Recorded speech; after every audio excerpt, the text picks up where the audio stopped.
Bienvenue. As-tu déjà ressenti que ton travail ne te valorise pas? Ou peut-être as-tu fait des efforts pour conquérir quelqu'un sans succès? Tes amis sortent et t'oublient, ou pire, as-tu déjà ressenti une trahison? Si c'est le cas, tu es probablement au bon endroit. Prends un papier et un crayon, car il est essentiel que tu notes et comprennes les stratégies psychologiques suivantes qui t'aideront à attirer l'attention que tu mérites. Tes proches ne t'oublieront plus lorsqu'ils sortiront. Tu seras le premier à être invité. Et au travail, tes connaissances et tes idées seront appréciées, je te le garantisse. Sénèque disait d'accepter les circonstances qui nous entourent et de travailler avec elles pour notre bénéfice. Utilise l'exemple de Sénèque et applique ces outils dans ta vie.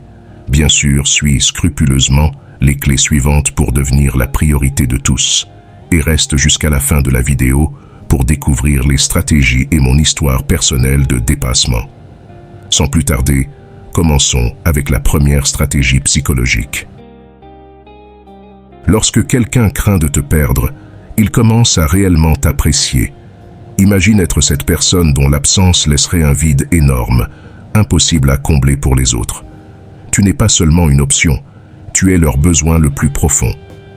Comme le dit Khalil Gibran, grand poète et philosophe libanais, la véritable amitié se trouve dans le vide du cœur, basée sur la compréhension et l'acceptation mutuelle. Pourquoi l'admires-tu? Est-ce parce qu'elle est toujours disponible pour toi ou parce qu'elle est indépendante et sûre d'elle, ajoutant une valeur incomparable à ta vie? Sois indépendant, sûr de toi et complet par toi-même. Ta vie est une aventure passionnante dans laquelle tu n'as besoin de personne d'autre pour te sentir épanoui. La confiance en soi et l'autosuffisance sont tes armes secrètes. Ton monde est vibrant et excitant, et tu ne dépends de personne pour qu'il en soit ainsi. Et maintenant, passons à la stratégie numéro 2. Selon le philosophe stoïcien Sénèque, ce n'est pas que nous ayons peu de temps, mais que nous en perdons beaucoup. Il est essentiel d'être conscient de la manière dont nous utilisons notre temps et avec qui nous le partageons. Nous ne pouvons pas être toujours disponibles pour les autres, mais nous devons réserver des moments pour nous-mêmes afin de cultiver nos vertus et de profiter de nos passions. Ainsi, nous ne dépendrons pas de l'approbation ou de l'intérêt de quiconque, mais nous serons les maîtres de notre propre bonheur. Cela ne signifie pas que nous devons être indifférents ou arrogants, mais que nous devons nous accorder la valeur que nous méritons. Ces enseignements stoïciens sont précieux pour apprendre à nous aimer, à nous donner cette priorité que nous méritons, car qui voudra nous prioriser si nous ne le faisons pas nous-mêmes? Et maintenant, passons à la stratégie numéro 3. Le mystère exerce une fascination naturelle sur nous. N'as-tu jamais regardé un film que tu considérais comme médiocre, mais est resté jusqu'à la fin pour découvrir le dénouement? Eh bien, la troisième stratégie consiste à entretenir un certain mystère autour de toi avec les personnes qui t'entourent. Pour cela, nous pouvons exploiter l'effet de rareté. Cet effet peut s'appliquer aux 2 stratégies précédentes, mais il est particulièrement adapté à celle-ci. Il repose sur l'idée que la valeur ou l'intérêt accordé à quelque chose augmente lorsqu'il est perçu comme rare, limité ou difficile à obtenir. Ne livre pas toutes les informations te concernant d'emblée. Au fil de la cohabitation, cette personne voudra en savoir plus sur ta personnalité. Conserver une part de mystère est bénéfique. Ne dévoile pas tout dès le premier instant. Laisse planer le doute. Passons maintenant à la stratégie numéro 4. Après avoir suscité de l'intérêt pour ta personne, permets-leur d'investir en toi. Et qu'advient-il ensuite? Exactement, tu reçois de l'attention. Marc Aurèle disait que le temps est limité et qu'une fois perdu, il ne peut être récupéré. C'est pourquoi nous devons l'utiliser avec sagesse et ne pas le gaspiller dans des choses futiles, triviales ou nuisibles.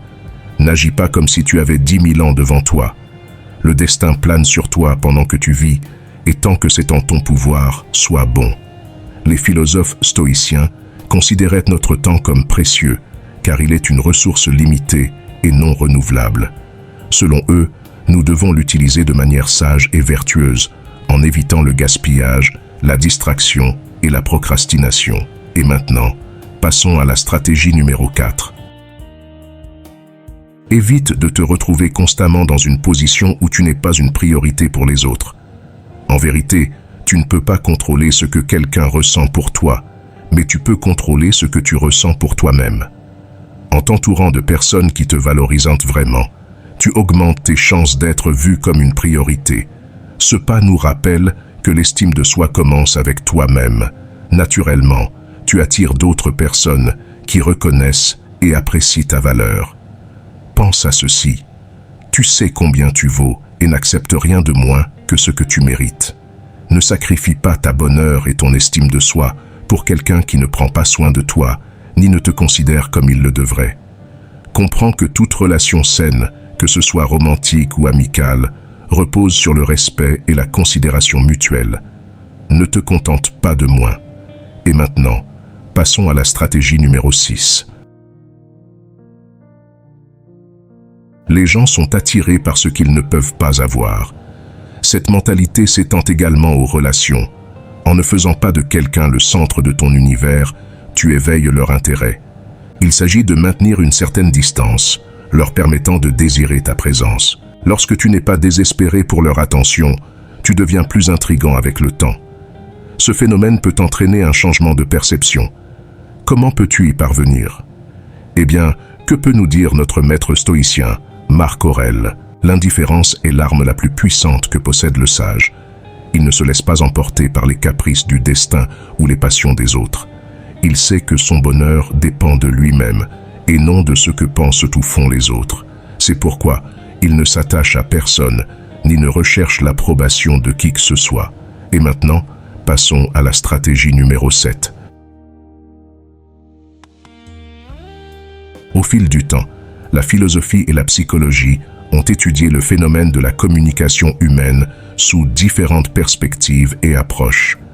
Certaines théories suggèrent que ne pas toujours initier une conversation peut être une stratégie pour éveiller la curiosité, le mystère et le désir d'en savoir plus sur l'autre personne.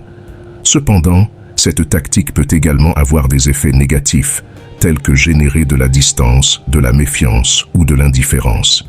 C'est ici que réside l'importance de l'approche psychologique. Ne pas toujours chercher la communication, mais ne pas non plus négliger la communication entre vous.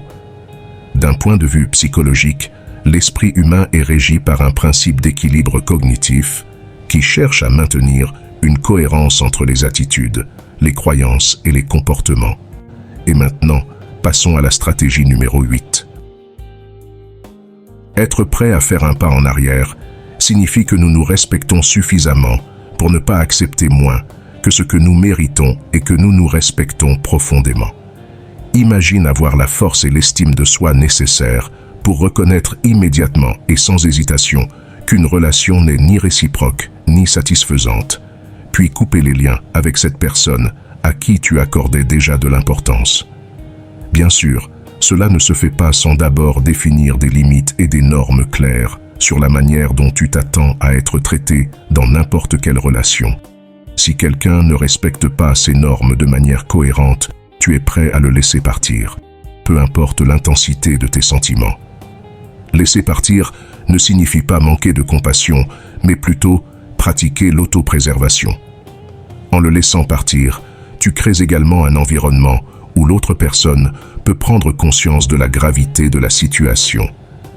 Et maintenant, passons à la stratégie numéro 9. Non seulement tu dois t'aimer toi-même et te donner ta propre place, mais tu dois aussi modérer ce que tu désires dans ta vie. Ne t'attache pas excessivement. La stratégie suivante est plus une règle et consiste à maintenir un équilibre émotionnel. Lorsque nous voulons être une priorité dans la vie de quelqu'un, l'objectif est de ne pas laisser nos émotions dominer la situation et de nous assurer que nos besoins soient pris en compte et valorisés. Pense à ceci, tu es comme le capitaine d'un navire qui dirige le gouvernail avec fermeté, naviguant tes émotions avec élégance, conservant ton équilibre émotionnel, ce qui rend plus facile pour les autres de valoriser ta présence dans leur vie. Il faut trouver un équilibre entre montrer nos émotions et rester calme. Et maintenant, passons à la stratégie numéro 10. Non seulement cela a été prouvé pour te faire sentir bien avec toi-même et plus heureux, mais aussi plus attirant pour les autres. Comme l'a dit Sénèque, ce n'est pas pauvre celui qui a peu, mais celui qui désire beaucoup.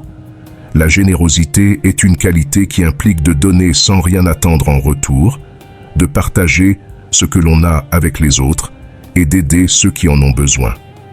Être généreux peut avoir de nombreux avantages, tant pour toi-même que pour les autres, car cela améliore l'estime de soi, la confiance, la gratitude et le bonheur. De plus, être généreux peut faire en sorte que d'autres personnes soient attirées par ton amitié et ton amour, car cela montre que tu es une personne aimable, désintéressée, empathique et solidaire. J'espère que ce message t'a été utile. Si tu as apprécié la vidéo, je te serai reconnaissant de laisser un j'aime et de t'abonner. Si tu te retrouves sans mots, écris simplement stoïcisme pour montrer que tu fais partie de la minorité qui a suivi la vidéo jusqu'à la fin. Merci beaucoup pour ton attention et à la prochaine.